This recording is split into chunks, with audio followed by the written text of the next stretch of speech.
So a lot of people cross my door because they are feel like they're in a job that they get no satisfaction or they don't like, or worse again, they've hit burnout.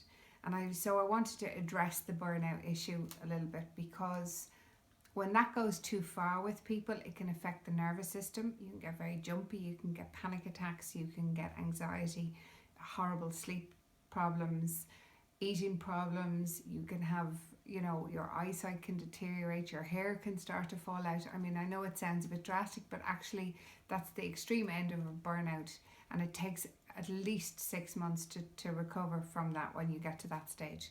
So the first thing I want to say to you is, if you are in a situation where you really feel backed into a corner, or that things are going not that great for you in your job, or that you're really working too hard, or you're pushing the boat out too much, you've got to be really careful that you're putting something back in.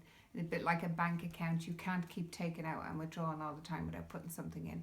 So decent food, try and get sleep when you can, stay hydrated with your water, try and have some sort of downtime or relaxation time, or a little bit of meditation or something like that that you can go to.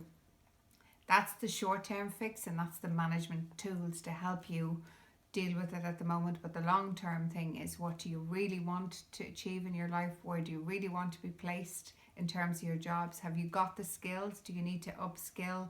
Are you stuck because of finances in a situation that you don't know how to leverage? And they're all things that you can get help with. There are loads of people out there, career coaches, regular coaches, life coaches like me, who can help you. But in general, just make sure that you do something to change that, even if it's only that you look at other positions, or you look at the possibility that you might be able to move out of a situation.